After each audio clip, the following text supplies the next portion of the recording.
Good evening, you're watching The Urban Debate with me, Avni Raja. On the show today, we'll focus on two big stories. First, we'll talk about how Telangana Minister and CM KCR's son, KT Rama Rao, has triggered another North versus South debate. Our second story, we once again put the spotlight on the crumbling infrastructure in the IT capital of the country, Bengaluru. We open up our phone lines so you can call us and share your views. But let's start off with our top focus at this hour. Telangana Minister KT Rama Rao has tweeted out some data showing how southern states have performed better than northern states, one of the parameters being population control. Now, KTR voiced his fears that southern states may end up being penalized for this by reducing parliament seats via delimitation exercise. Now, delimitation essentially is a process by which changes are made to the boundaries of electoral constituencies. This can be an extensive process that can sometimes even last several years. It's usually done after the census, since the population is counted at that time. Now, the goal of this kind of an exercise is to ensure approximately equal number of voters in each constituency. Population change is an essential metric through which delimitation and allocation of representation is determined. So, coming back to this, KTR's fear is that this kind of an exercise could lead to lower representation of southern states in parliament because southern states have better implemented population control measures, so population is lower. He further went on to say that if this happens, it would be a travesty of justice. Let me first go across to my colleague Soumit, who's joining us at this point in time. Soumit, some serious concerns have been raised by KTR here with regard to this delimitation exercise. If you can take us through the latest details here and the kind of reactions that this comment has garnered.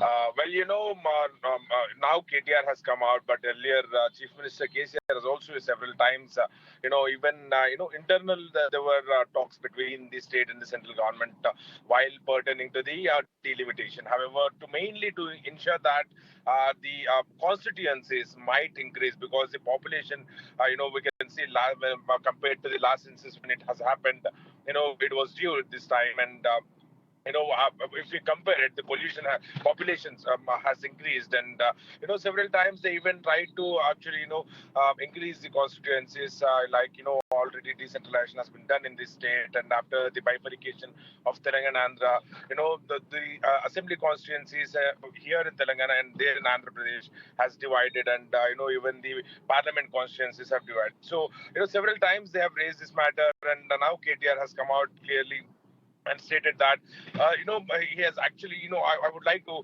quote him that, all the southern Indian states have been better performers on many counts, including population control.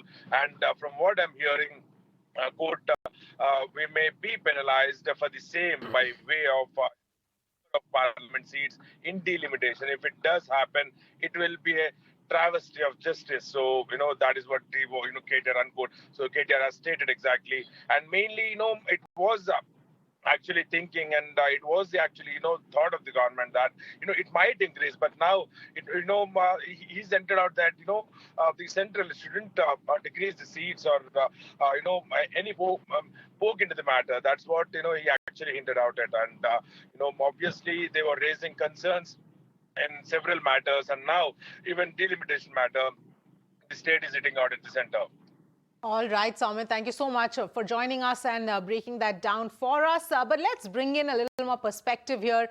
Let me welcome my guests who are joining us this evening. Narayanan Thirupati, spokesperson of the BJP, Karthik Reddy, spokesperson of the TRS, and Dr. Narayan Lakshman, in fact, associate editor of The Hindu. Thank you so much, all of you, for joining us on the Urban Debate tonight.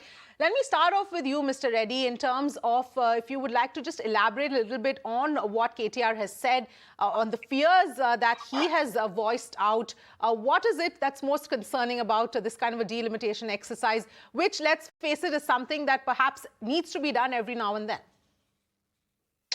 That fear is not just of KTR's. That fear is apparent and palpable when you talk to most sensible people down south. And this is a fear which is quite evident. And thank you. I want to thank Mirror now for having this discussion. This was the need of the hour. This is something which has been boiling for a long time. We have to realize certain things, Avni, that South India has been one of the, if not the biggest contributors to modern India. India is an economic miracle, and South India is its turbocharged engine which is pulling it through.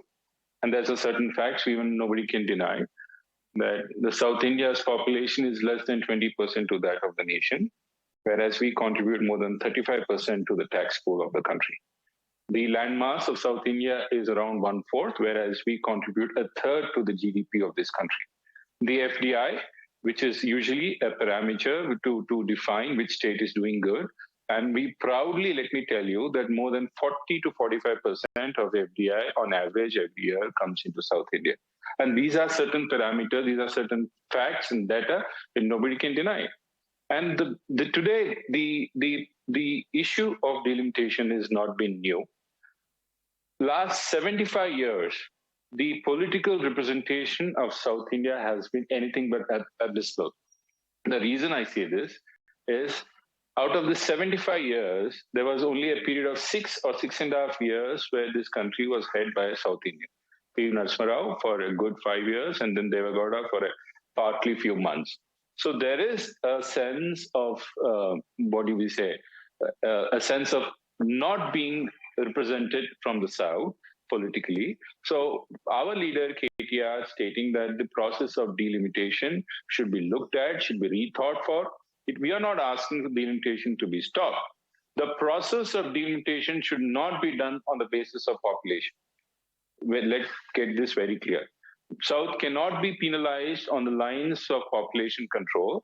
We have already been penalized because in the matter of devolution of funds on the lines of population, and this should not happen when it comes to matter of parliament seats. One final point, well, I'll gonna put it out there is, delimitation of constituencies should not be done on the basis of population to the country, but the contribution to the nation. Okay. All right. Let me go across to Narayanan Thirupati to get your remarks as well, your reactions to everything that has just been said at this point in time, and whether, you believe that it is fair to use only a metric like population in a country like India. Now, first of all, we have to understand what is the percentage of seats. We have to compare that existing now. In fact, we all know how many seats are there in UP, somewhere around 80, and whereas in Tamil Nadu it is only 39, because it is naturally a big state. We need to understand that. So we need to go only by the percentage. What is the difference between the existing one and what they presume, assume that it is going to come? That we have to decide. Of course, yes, South has definitely has given a great boost to the country, and South is contributing huge, absolutely no doubt. But we cannot say that it is only the South. That also we have to understand, because Tamil Nadu is a manufacturing state, Telangana is in the software. So we all know that. So nobody denies that. Even North, they don't deny. But we need to understand as a country how we have progressed. And no doubt in population control, South has done extremely well. We all accept, but we need to go on. We need to think progressively and solve these things. Definitely. And if we are going to feel like this, that we need to, South will be given less and the North will be more, I don't think that is what, even now it is like that only. So I don't think there is going to be any big difference. Okay. Dr. Lakshman, let me bring you in here. In terms of your views on this entire issue, the metric that's used for such an exercise, and whether it is going to have that kind of impact that is being pointed out in terms of lower representation altogether in Parliament for southern states. Yeah, absolutely.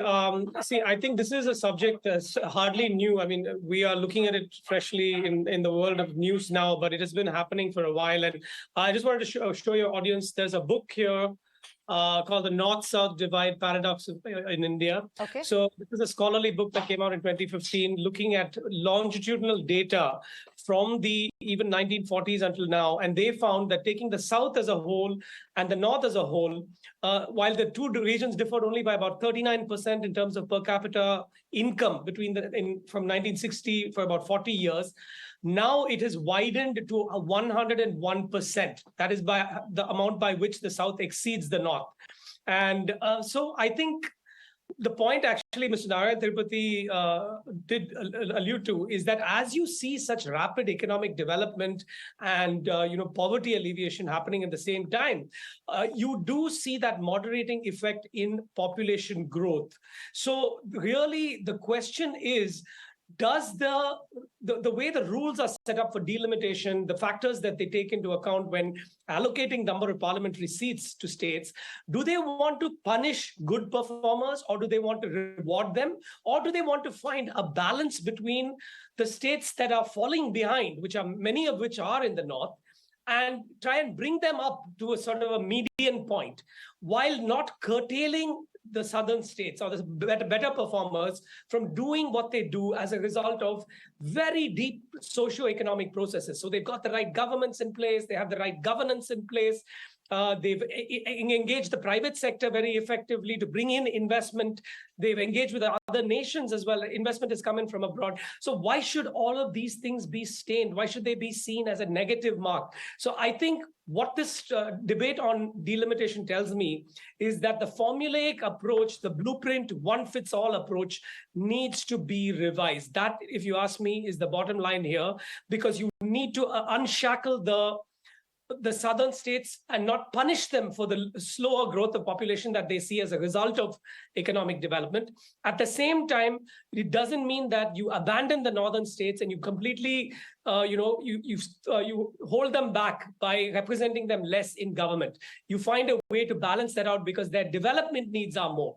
Maybe you give the South more representation, but you give the North a certain share of resources in the right sectors to bring them up. So what we care about at the end of the day is this divergence and gap. We need to close that gap while keeping the country moving forward as well. That is, the size of the pie must keep expanding.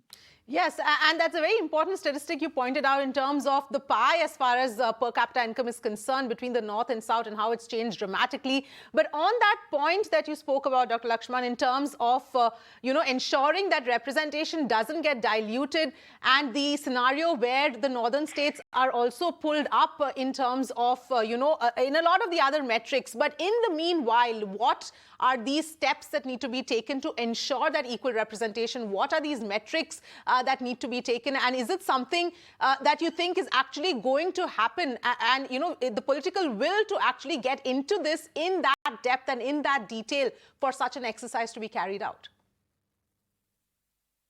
I think political will is an entirely separate question, and it's a function of the balance of power across political parties these days. And we all know which way it has been tilting in recent times.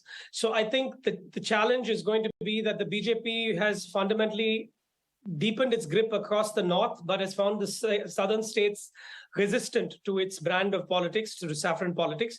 And that innately creates a kind of a bias, because I'm not saying that no BJP leader would ever allow southern leaders to rise within their ranks. That's certainly possible, but fundamentally they don't have that setup as yet, and they continue to be a very north, Hindi-centric, north-centric party.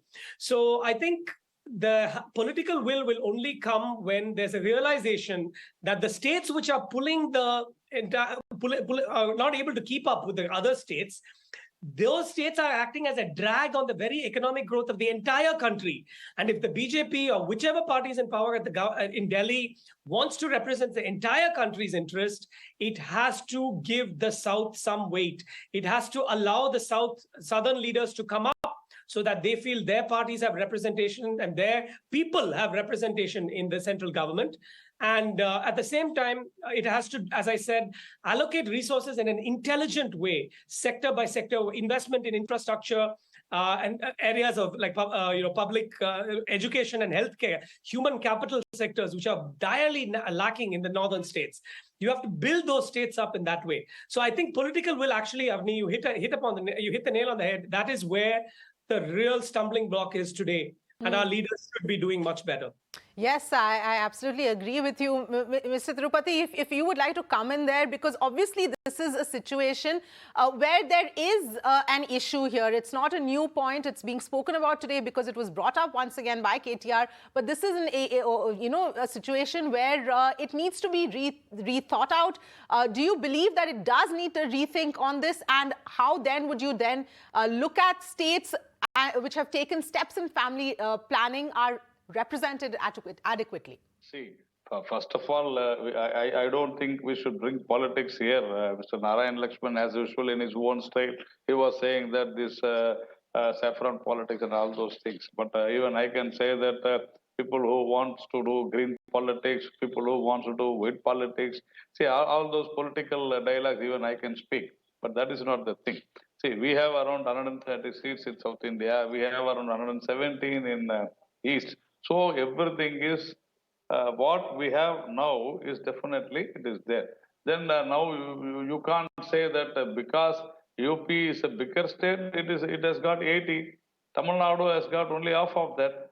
So do you mean to say that there is a discrimination between Tamil Nadu and Uttar Pradesh? It is not so.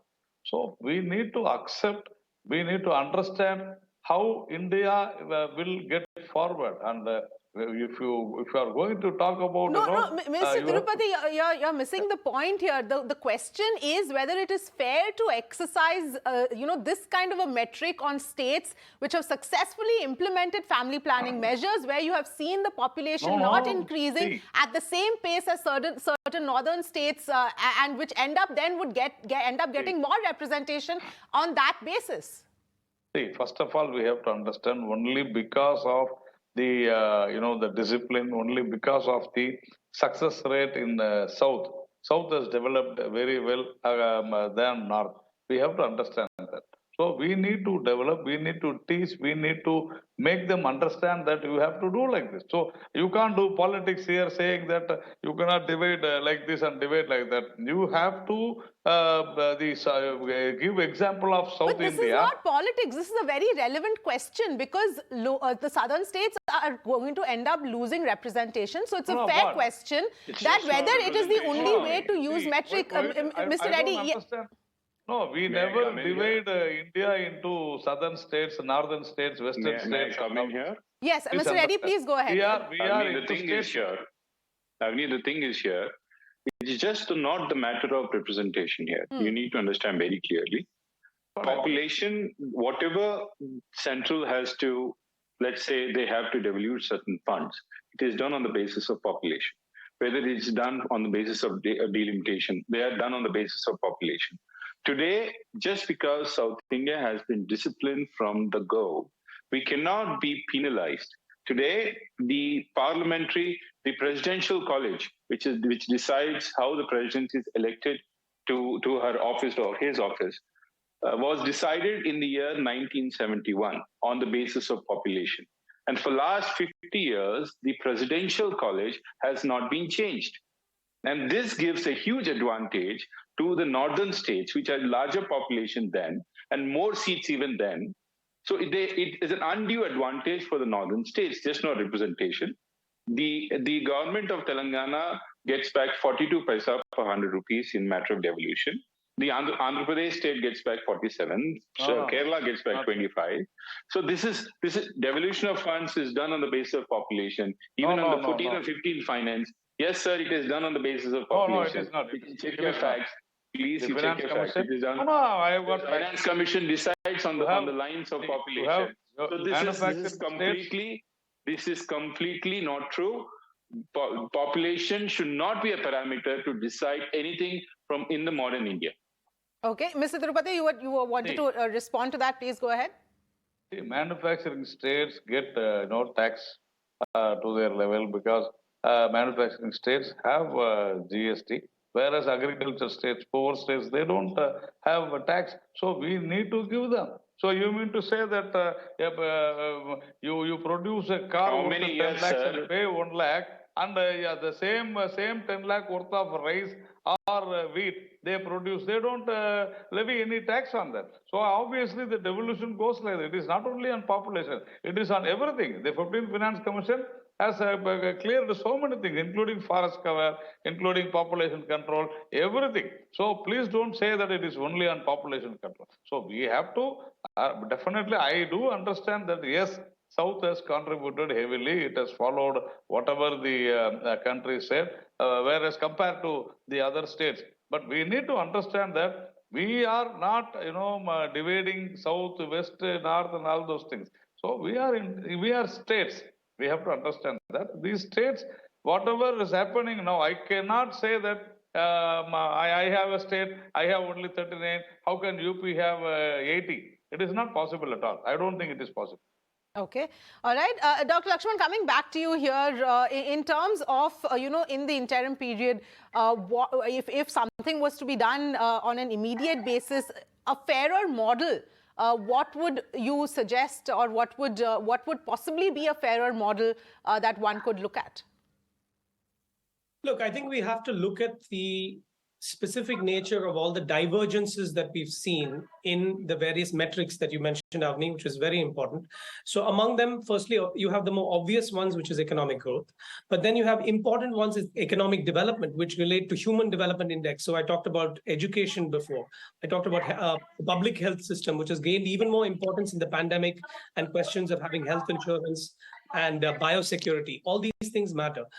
Thirdly, you have to look at indices of governance. How well are public universities run? How responsive is the bureaucracy to the common needs, the civic needs and the rights of the people?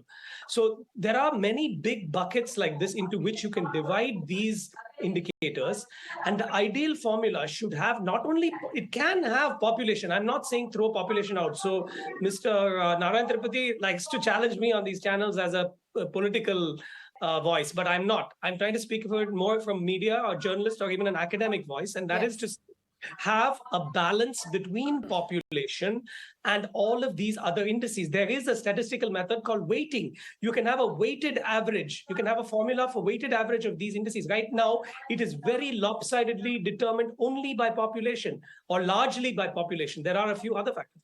So there is no excuse, as you said on your second question regarding political will, for this government, regardless of whether it is based in the north and has northern-based leaders and is not able to get into the south. That is not an excuse to ignore the most advanced, economically thriving, vibrant region of the country. You have to balance that momentum of economic growth and development with the need to support the northern states, where they've fallen behind on not only economic indices, but their population growth is also, as a result, much larger.